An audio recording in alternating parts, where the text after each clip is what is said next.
मैं पिछले 5 साल से पॉलिटिक्स को देख रहा हूँ और फॉलो कर रहा हूँ, जो जितनी मेरी समझ है, चाहे मेरी उम्र जितनी कम हो। कांग्रेस के लिए युवा केवल वोटर हैं। भारतीय जनता युवा मोर्चा ने स्टडी सर्कल का काफी अच्छा एक प्रोग्राम रखा, पर भाजपा के लिए युवा देश का भविष्य है। बीजेपी का मेन मोटिव है कि यहाँ पे ना किसी का कोई नाम से मतलब है, ना उसकी जात से मतलब है, यहाँ से मतलब है इंसान से। हर मुद्दे पर भाजपा लेती है युवाओं की राय और जो विषय रखे गए कि जो व्हाट यूथ वांट्स। इस बार का एजेंडा था political leadership, what young India wants. Bharatiya Janata party Yuva Morcha study circle द्वारा आयोजित इस गेट टुगेदर में सैकड़ों छात्रों ने हिस्सा लिया। इसका आयोजन भाजपा के केंद्रीय कार्यालय में किया गया।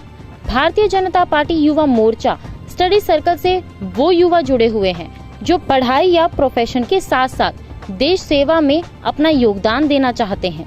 भाजपा युवा मोर्चा उन्हें मंच प्रदान करती है, जिसके माध्यम से ये छात्र गेट टुगेदर कर देश के ज्वलंत मुद्दों पर विचार विमर्श करते हैं। और इसी गेट टुगेदर के तहत आज का एजेंडा था पॉलिटिकल लीडरशिप के विषय पर, भारत के युवा क्या चाहते हैं। और इस कार्यक्रम में छात्रों को संबोधित करने के लिए राज्यसभा में विपक्ष के नेता अरुण जेटली जी और भारतीय जनता पार्टी के युवा मोर्चा के अध्यक्ष अनुराग ठाकुर ने हिस्सा लिया।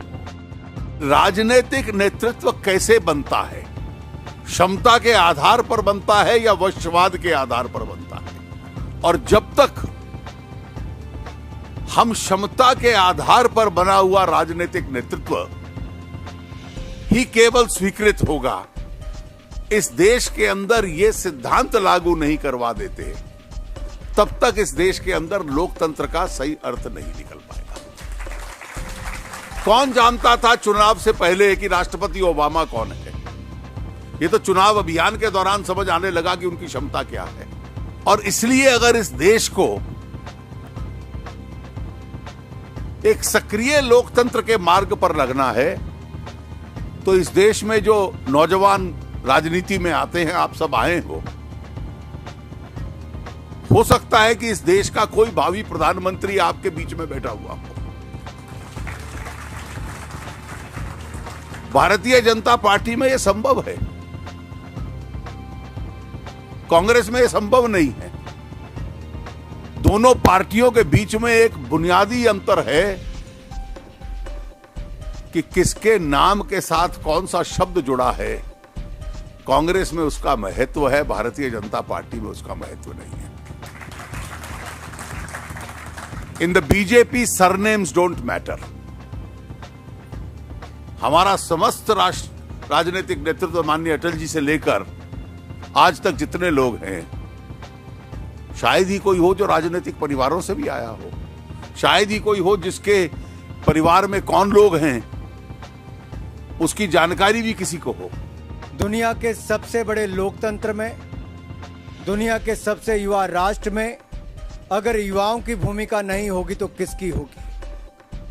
और युवाओं ने अगर मन में ये ठान लिया है कि किस तरह की लीडरशिप चाहिए, और युवाओं ने अगर ये ठान लिया है कि हमें एक मजबूत, दूरदर्शी और निर्णायक नेता चाहिए, तो वो कोई और नहीं, इस देश में आज एक ही व्यक्ति के नाम पर हवा ही नहीं, सुनामी चल रही है, तो कोई और नहीं, नरेंद्र मोदी जी हैं।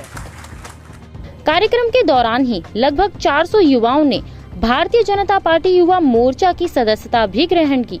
युवा मोर्चा स्टडी सर्कल की इस पहल से छात्र काफी खुश थे। आइए जानते हैं छात्रों की क्या राय है भारतीय जनता पार्टी की इस पहल पर। मेरा नाम सोनिया है और मैं गाजियाबाद से आई हूँ। मुझे यहाँ के बारे में कुछ नहीं पता था, लेकिन यहाँ पर आकर बहुत कुछ जानने को मिला। एक्चुअली कॉन्फिडेंस बहुत बढ़िया, क्योंकि कॉन्फिडेंस एक बहुत बड़ी बात है। जब तक कॉन्फिडेंस नहीं होता हम कुछ नहीं कर सकते। इसीलिए मुझे एक तो पहली बात तो यहाँ पर एक इंट्रो मिला कि ये युवा जो मोर्चा है वो क्या है, ये बीजेपी का जो युवा मोर्चा है वो क्या है, वो क्यों बनाया गया है, किस लिए बनाया गया है। और इसीलिए मुझे यहाँ पर आकर बहुत अच्छा लगा। और मैं चाहती हूँ कि जो हमारी जो जनरेशन है, जिनको इसके बारे में नहीं पता है, वो भी जाने, और जो जान गए हैं वो और दूसरों को बताएं। भारतीय जनता युवा मोर्चा ने स्टडी सर्कल का काफ़ी अच्छा एक प्रोग्राम रखा और इस स्टडी सर्कल में जुड़ के और देश को प्रगति और पाथिक पे ले जाना चाहते हैं। तो मैम आई टोटली एग्री कि जो हम चाहते हैं वो तो हमसे पूछा जाए कम से कम। जो सरकार अपने फैसले ले रही है मनमोहन सिंह जी की, तो वो अपने आप से खुद की जो उनकी समझ है उसमें कोई हमारा इंटरेक्शन नहीं है कि यूथ को क्या चाहिए। तो ये एटीट्यूड वाली सरकार हमें नहीं चाहिए। भाजपा एक ऐसा मंच है जहाँ पे हम जैसे क्या कहते हैं स्टूडेंट्स को, जिनका मतलब कि आज के युवा क्या चाहता है, वो क्या बदलाव चाहता है, किस तरह की उन्नति चाहता है देश की, और किस तरह से देश हमारा और मजबूत बने, वो चाहता है। सरदार भगत सिंह, इन्होंने भी कहा था यूं ना होता गर तो यूं ना पाक ना होता, इस देश भारत का कभी यूं नाश ना होता।